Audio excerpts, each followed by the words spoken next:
Well, welcome back. Welcome back to the Extraordinary Drummer Show. As you know, I'm your host, Cheron Moore. My guest today, what can you say? He needs no introduction at all. We all remember and know him from the great music such as Spectrum, the Mahavishnu Orchestra. But you know, did you also know that he's been inducted in the Modern Drummer Hall of Fame?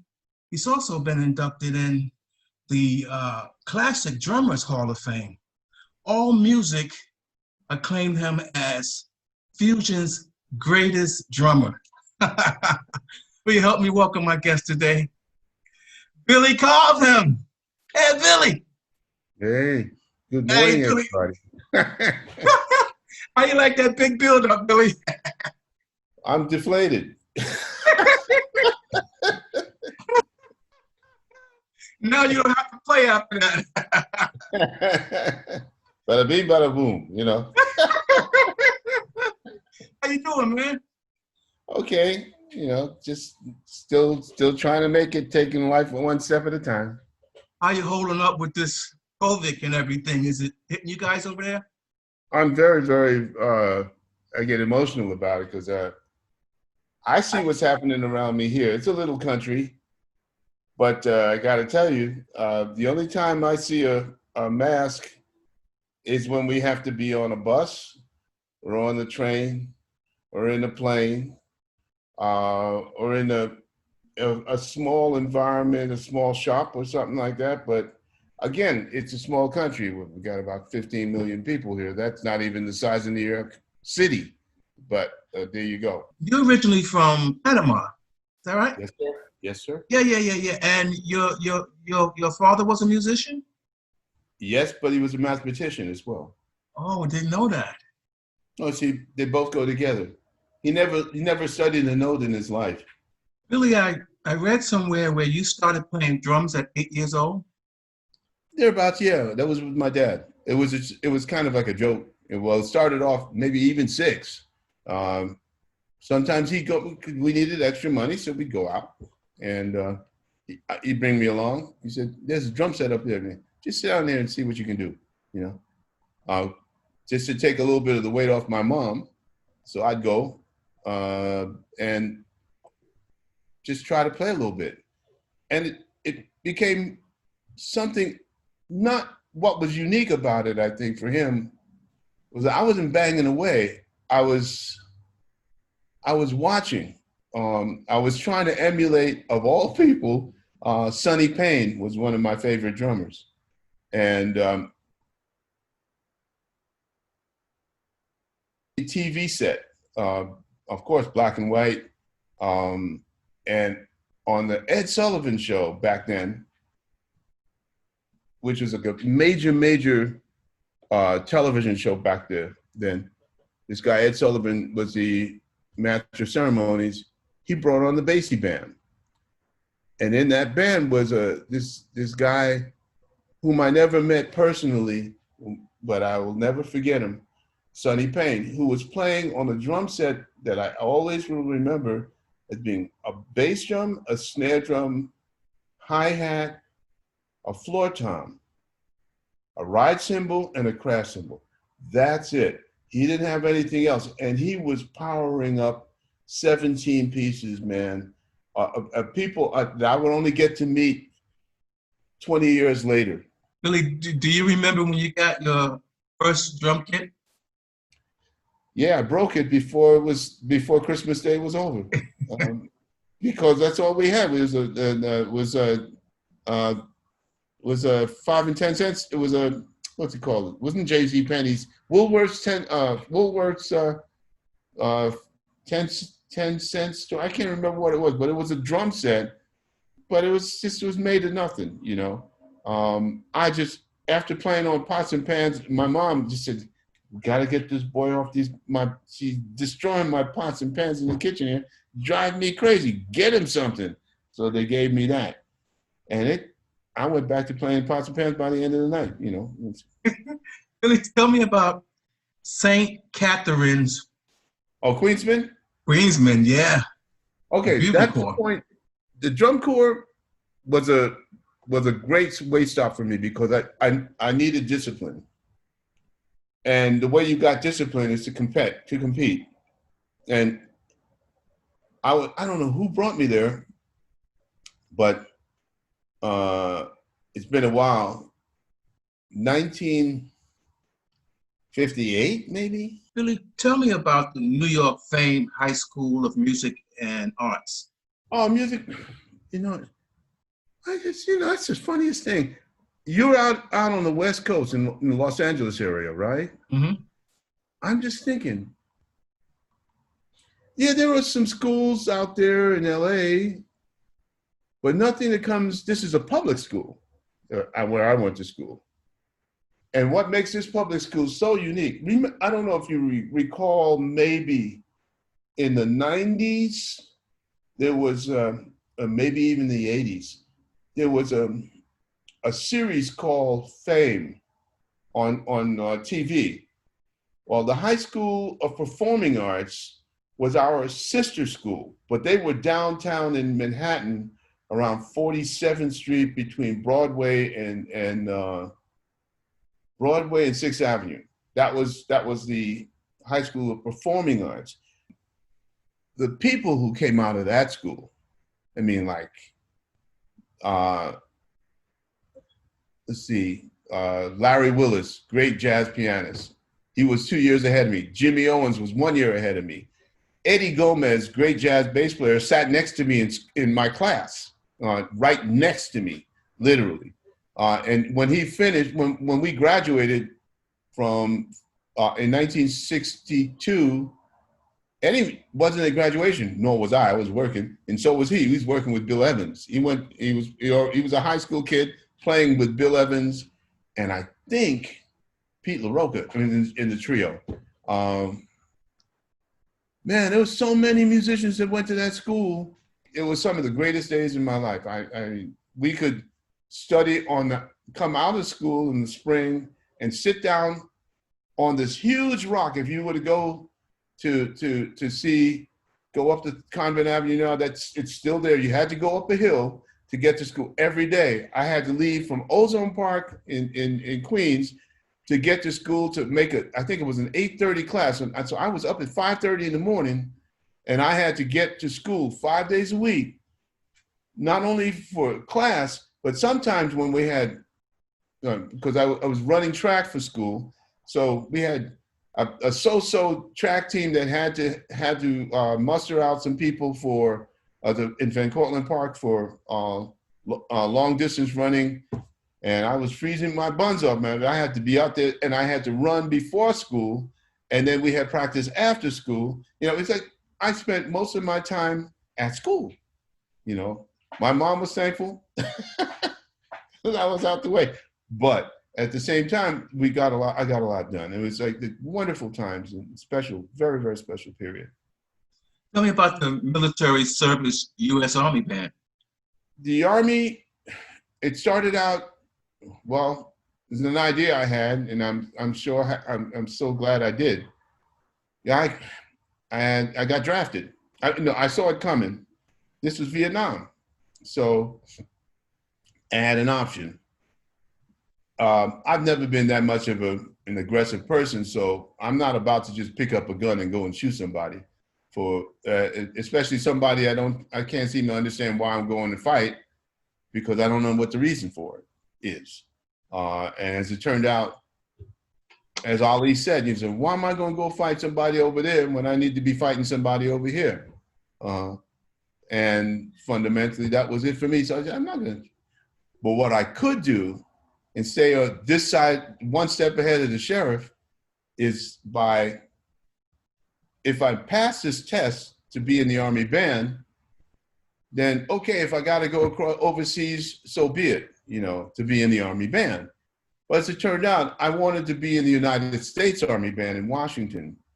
I qualified for the field band as well, but they wanted me for at least, first they wanted me for 4 years. And I said, okay, can do that. I said, but then we'd have to make a side letter saying that you'd re-up for another 4. And I said, I don't think so, man. No, let me out of here. Let me just get this done. So we started in that direction, but they couldn't find a space for me quite conveniently. So that's okay. I ended up at the Naval School of Music in Scope, Virginia, and no stripes on. I was teaching because they didn't have enough people to teach. No problem. Did that for a little while until they found a place for me in a band that I always love and remember with so much respect. It's called the 378th Army Band, Military Ocean Terminal, Brooklyn. It was a chance for us to study, and I got a chance to play a lot. Yeah, it was great. You know, things like that. We had a great time. So I feel I'm very blessed, you know, to have been through all of this. After that, you got the chance to you started working with the Horace Silver Band, huh? Right. And that was about a 10-month stint in 1968. It again, a very important way stop for me.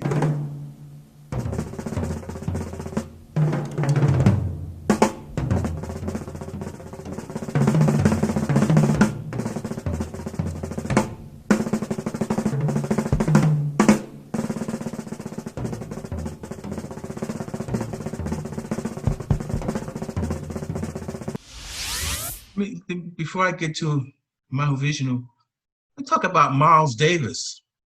How did you get the Miles Davis gig, and what did you pick up from Miles? What did you glean from Miles?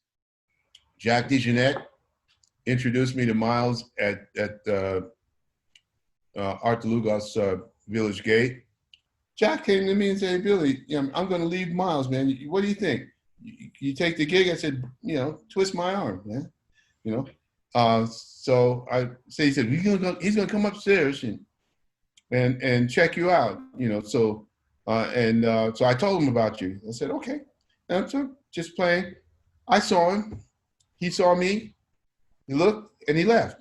And so 2 days later, my girlfriend then got a call, and she didn't like the sound of the voice, so she took offense to it because he didn't. You know, Miles. Well, you know his history. I'm sure you do. So he said a couple of inappropriate things to her that she didn't like. She said it was inappropriate. Now I'm just being nice. So when I finally get back and she tells me who was talking, I said, "But did he leave a name?" And she said, "No, but there's somebody, I mean, I hope he never calls here again, blah, blah, blah, blah." I said, "Really? What did he sound like?" She said, "He can't seem to have me. You couldn't understand it. He had marbles in his mouth. He was whispering." Whispering? What did he sound like? Like this? And she said, "Yeah." I said, "Where's the phone number?" "Give me the phone number." I called. I said, "Miles, it's Billy Cobham." He said, 9 o'clock tomorrow morning. Okay, Studio G, Columbia. And hung up on me. And that's how that started. What'd you glean from him? Organization. He didn't talk a lot, but when he said something, it had meaning, generally. Can you imagine walking into a room, a studio, as you open the door, you hear a cacophony of sound. People playing, going, "What the heck?" You know, I coming in to set up my gear, and I look to my right, and there's Chick Corea on the Fender Rhodes. To his right, banging his shoe on another piano, is Keith Jarrett, because it wouldn't work the way he wanted it to, and he didn't want to play electric piano. Next to him is Joe Zawinul, like this. Okay. Next to him is Larry Young on organ, looking like the Cheshire Cat in Alice in Wonderland, with a muumuu on, purple, and a cape and a big Panama hat. You know, and it's like, I'm looking at this and I'm going, no. 4 keyboard players. Behind Larry comes Ayrton Moreira in one booth where he's got a sound booth. Badal Roy Chowdhury on tabla in another booth. Crazy Illyrio Lima, who's like from Brazil, with a Birnbaum running around with no shoes on in the studio, screaming. I God only knows what. So this is all that's happening. Miles is just holding trumpet and looking at everybody like, what are you, nuts? And then, with these dark glasses on, Ron Carter was there playing upright bass. Harvey Brooks from Big Brother and the Holding Company was playing electric bass. And I'm trying to set up my drums. I think I was setting up drums next to, I can't remember who it was now. There was another drummer there. It wasn't Tony, it might have been Lenny. I'm not sure. But it was just this whole group of people, and it wasn't over yet. Oh, Steve Grossman, God bless his soul, he just left us. On tenor, Benny Maupin on bass saxophone, bass clarinet, and McLaughlin on guitar. It was a small band, and you're sitting there and you're watching, you're going, whoa. And then it just started happening. That's all I remember. It was like a good dream, It was like just something that just happened. And next thing you know, in walks Herbie Hancock with a bag of groceries, and to give Miles a recording that he just made for Warner Brothers called Fat Albert Rotunda.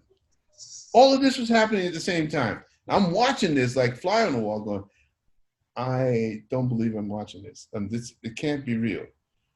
The only thing you can do in a situation like that for me was shut up and observe. This is, nothing can go bad. It's just not possible.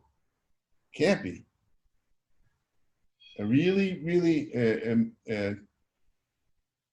will never forget it. It's funny that of all things, I don't remember who the other drummer was, but I remember everybody else. Isn't that interesting? Honestly, being absolutely clear, there may not even have been another drummer. I don't know.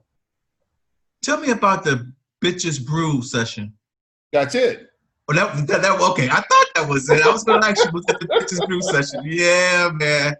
Wow. History in the making. Who would ever thought? It wasn't all. It was just a session that I was on. You see, all of this was happening then. And I was on other sessions after that too. I didn't know, like, Live Evil and Circling Around or Square or whatever they call that, on the corner. They say I'm on it. My name's on the record. That doesn't mean anything. It was made by human beings. So anything's possible. Wow. You never know. Let me push you forward. After that came the Mahavishnu Orchestra with John McLaughlin. Yeah. Why was that just? Because it was kind of ahead of its time in a sense. It kind of started a whole new trend. What was it? How did that come about? What was it? In my opinion, it filled a vacuum. The vacuum that was created by Jimi Hendrix when he passed away. And so that was an important time. Wes Montgomery had left as well around that time. Some things had happened, and it sort of, it filled a specific gap. That's why it didn't last that long. The band was not together more than 2.5 years. Not that band. Reason, personalities. And the fact that it proved the theory again. You put a band together where they love the music, and they respect each other. They didn't have to like each other, but they respected each other on a bandstand. Magic happens. Magic. At some point in time, some individuals, more than others, want to vie for seniority. Who's better than whom? Who should get more than whom? In different ways. It's not about the money. It's about acknowledgement, or lack of it. And so that starts to fester, and eventually, the bottom falls out. And so it couldn't last long. And plus, we were working so much that the band had to take a break. So it did. And it ended up happening is that the band ended up taking a change in a major change in personalities, and also uh, involved in that was the theological philosophy, the philosophical side, the theological side. So you had gurus from this person and a guru from that person, uh, the age of Scientology and the guys all in the orange. I mean, God, I used to just watch it. It was like a circus for me, because I'm just, me personally, I'm just watching, man, it doesn't take that much. Why don't we just play, you know? We're doing pretty good, but a lot of strings are being pulled on the backside. So, you know, you go, you do what you can, and when the time comes, they hand you that pink slip and say, no, you don't, you know, that's it, you're out. And then they turn around and say to you, tell everybody, well, you know, you decided to leave, or this or that. That's the nature of the business. And that's a dark side of the music business when it comes to that, a part of it.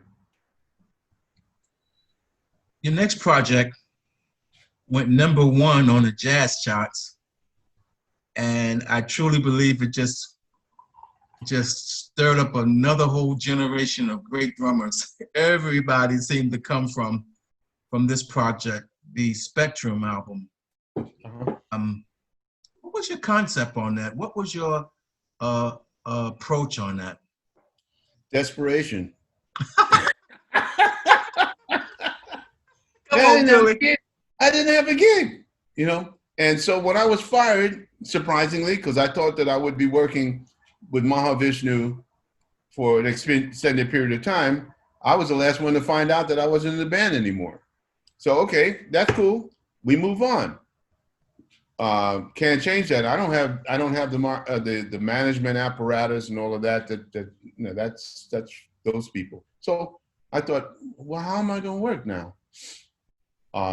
I can either sit down and cry and go, oh, what's going to happen, or I can do something to get myself going. You know, so I said, well, why not, man? You know, I don't know how many people listen to records made by drummers, but okay, I'll take a shot at it. Can't really hurt. The worst that can happen, I was thinking, I'd go back to doing weddings and, you know, things like this and bar mitzvahs and stuff, and just playing locally around South Jamaica. To make that record, let's say we started on a Monday. Now you got to understand, we did, or no, it wasn't on a Monday, because I know we started like a Tuesday setup, got the sounds, Wednesday came in, and Thursday. By Friday, I was on a flight to London to mix this record. By Monday morning, I was on a flight back to New York with the finished mixes. Okay? And so it took me about a week from the beginning to the end to get this thing done. That's what it's all about with music, you know. You will show exactly who you are in every note. Tell me about the song Quadrant. What is that beat time signature, and how did you come up with that opening? With that, what in the heck? I don't know. In a nutshell, it just came out, and it's a shuffle, but it's a very, very, very fast shuffle. It was just something I was feeling, and so the line just seemed to it's a blues. And it's a shuffle blues, but very, very quick tempo, probably 160, somewhere in there, in the corner. It just came from nowhere.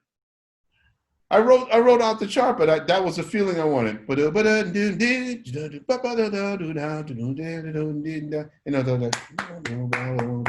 Yeah, out there. It's just seemed to flow, and everybody felt good about it.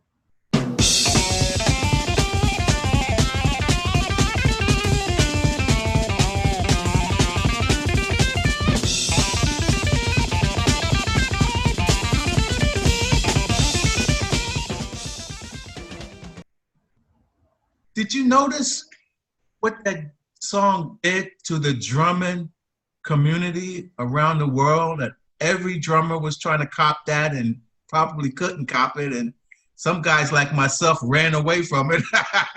Mhm. Were you able to see that and see No. you didn't It's see not that, huh? about that for me. Now I'm not. You see, when I go that direction, this is. You see how good I am. You see how good. No, no, no. I'm that. I just. That's the music. It's what happened. And if you're thinking about proficiency levels and all of that, then that just that basic technical information. No, no, no, no. That's not music. Mm-mm. Tell me about endorsements. What drums are you playing and so forth? Well, I started playing Tama drums as an endorser. That ran until 1986. Then I went from Tama. Then I had a break, a hiatus. I started to dabble in the idea of being part owner in a company called Tempest, which is a fiberglass drum set out of Canada. But I saw that was a real bad dead end for really business reasons. No chance to be in control of it on any level. So I stopped. It didn't take long. I was then approached by a representative from a company called not Mapex, but they Musics is at the company out of Taiwan, and I represented them through the Mapex drums from about 88 until 1998. And then again, moved on to I stopped there at their decision to not work anymore, and I ended up about 98 going to Hagiwara at Yamaha and say, hey, I have a situation I'd like to make a proposal to, because he didn't need me. He had Steve Gadd, Al Foster. The list went on and on and on and on. And Yamaha was well ensconced in California with all of the LA guys. I said, but I'm going someplace where other people don't go. And so maybe we can help each other out to expand your distribution links. I know that Yamaha is in Russia, and that by then I was starting to work a lot in Eastern Europe. So if I were to present you with my schedule, playing around the world, not just Eastern Europe, could you provide me with a set? You had the option. If you gave me a drum set now and you promoted me, would that be good? And he agreed. So we did that until after Hagi left at the beginning of the millennium. I stayed with Yamaha until 2014. And then because of the 40-year anniversary or something like this of Tama, they came back to me again and asked me if I would play the drum set for them. By then, I didn't need drums. I was just sure. And I found that the drum set that they wanted me to play on was very much in my wheelhouse. I felt very comfortable with it. It's a Babinga drum set, and a pure Babinga drum set, one that most people would never want to buy because it's too expensive. And so I have 5 sets of those around the world, and that's what I normally play on these days. Billy, we have a thing on the show we have a thing on the show that we call Word of Advice, where I ask the guests, the drummers, if they leave a parting word of advice to the up-and-coming drummers, to the guys who are already established trying to get to the next level. Would you leave a word of advice for those guys? Sure. My words of advice have to do with being observant and looking inward before you look outward. Look into yourself and ask yourself a question, because you can never lie to yourself. So only you will know the truth. What you can do and what your facilities are to do it. Try to pace yourself based on what you know you can do, and always work inside those perimeters. And if you can expand them, it's to your advantage. But only you know that. No one else can tell you that. What would you want your legacy to be, Billy? He was always there for the gig. That's about it. Yeah. Thank you so much for being on the Extraordinary Drummer Show. Thank you for sharing me. I really appreciate it. No problem, man. Take care, be well, and stay strong. Yeah. Would you help me wave goodbye to all the guys? Yeah. Bye-bye, everybody.